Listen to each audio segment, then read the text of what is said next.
Hello there, kids. Today we are going to talk about electromagnets. Okay, so what are electromagnets? Okay, pero before we're going to talk about electromagnets, you should know first about magnets. Well, of course, I already know that you know what magnets are, pero let's just review. Okay, so what are magnets? Magnets attract things made of steel or basically iron. Magnets usually have two poles, the north and south poles. Having two magnets or two poles, the north pole of one magnet attracts the south pole of the other magnet. In other words, opposite poles attract. So, if you notice itong part na to, so let's base it from here. The red one is north. So this one is north. It basically attracts the opposite charge, which is south. The same thing goes here. North attracts south. Okay? So yan ang basic principle ng magnets. Okay. Now, so parang ganito. Itong part na to, yung dumidikit dito, basically is the opposite of whatever charge is present at this point. Okay. While similar ends repel, yung kanina opposite, no? Opposite ito. Yung similar naman, which means if we have north and also south and south, they basically repel. Anong ibig sabihin ng repel? This is what you mean by repel. Instead of in this case kanina, yung unlike dumidikit sila. The force goes or connects, diba? But in this case, if they have a similar charge, the same ang charge nila, they tend to push one another or push one another from each other. Okay, so they go to the opposite. They go opposite, no? Opposite ways sila. Okay, just like this one. Look, actually it's cool if you're going to do this, no? Thinking of the force that is present somewhere in here. Magnetic field present here, magnetic field present here, pushing this magnetic field, pushing the magnetic field of the other magnet. Okay? So, what are electromagnets? So, yun yung kanina yung mga basic na mga magnets, no? So, what are electromagnets? Magnets have basically permanent magnetic energy. Hindi naman actually permanent, no? Kasi in a very long time, especially if you're just going to leave the magnet sticking to metal, it somehow loses its energy, its potential, its full potential at some point. Okay. While electromagnets only have temporary magnetic energy. Bakit kaya temporary? So take note of the term, ha? Temporary. Electromagnets only become magnetic if electric current is present. Okay? If you notice sa magnets kanina, you don't need power for that. You don't need electricity for that to work. While electromagnets, hence the name, electro, you basically need electricity for this to work. Okay? So, if you can see, meron tayong battery. We have a wire coil. And magnetic field tends to form once you have disconnected. Okay?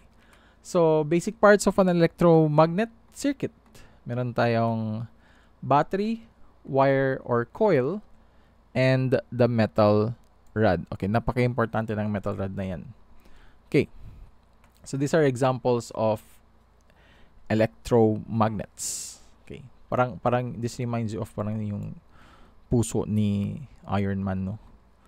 Okay, so anyway, again, battery, wire connection, coiling around a steel rod, which is in this case is a nail. So, nagkakaroon ng energy, magnetic field. So, ano nga ba? How strong is it? Gaano nga ba kalakas yung magnetic field? We'll see. So, how electromagnets work? When an electric current runs through a wire, an electromagnet field is generated around it. So, even just by simply plugging in a wire to an outlet, magnetic field is already present, but it's very weak. Mahina lang. Okay, sobrang hina. Okay, by winding the wire, meaning technically like you're curling it around the wire without any steel rod, the field is made stronger. Still, not that strong. Okay, higher current and more number of wire turns produce a stronger field. Anong ibig sabihin nun? Meaning, compared to a coil na ganito ang itsura versus a coil that looks like this, yung sobrang dami, with the definition itself, it says there that this would basically give off more or gives or produce stronger field. Okay? So, the third one naman, the third picture, the field can be made stronger or even stronger by placing an iron bar. Tulad na yung kanina sa picture kanina sa nin. This one, we have a nail over here. Okay. By placing an iron bar in the coil center, thus increasing the power of an electromagnet. Dito na nakikita talaga yung force, I mean the field, the electromagnetic field. Dito mo na mapapansin, no? Especially if you're going to do experiments. How to strengthen electromagnetic force? Yun na yung kanina, ni-explain ko, by increasing the number of loops compared to this one versus this one, and this one. So obviously this has more loops, so this basically is potentially can give you more or stronger magnetic field, no? B, by increasing the amount of current supplied. In other words, increasing the voltage or the amount of current supplied compared to this one. Look, 6 volts lang compared to 9 volts. So this is higher, which means this can potentially give you better results. Okay, so in other words, if you're going to combine this with this one and this one with this one, so the one that you paired the 9 volts with is better or will basically give you a better result. Okay, by increasing the diameter of the coil, mas palakin mo daw yung coil. Technically this one. Okay, sorry, I'm supposed to point this part rather. Yan yung coil. Okay, so that is how you technically strengthen electromagnetic field, okay? By simply increasing the number of loops, by increasing the amount of current supplied. So which means if you wish it to be stronger, use your current at 220 volts. Pero of course, this is not advisable for especially you kids kasi baka masunog, no, sa sobrang lakas na. So this is an example of how it should look like, especially if we have ano pa to, kung meron nga sana tayong experiment, no. Sadly, I cannot supervise you with this one kasi baka ma-aksidente pa tayo or ano, baka masunog yung daliri nyo kasi even though with kahit 1.5 volts lang yan, this basically gives you 1.2 to 1.5 volts the battery. This is actually strong enough na to give you parang a little sting. So if you notice, we have the battery over here, the wire, and the multiple loops around, in this case parang screw, no? It looks like a screw. And we have this mga metal objects natin, staple wire, so which basically shows you that they are attracted to one another from between the staple wire and the screw. So ibig sabihin may magnetic field na present around itong sa coil na yan. Okay, so that is how electromagnetic force should look like or should work. Okay, so what are the uses of electromagnets? Actually marami.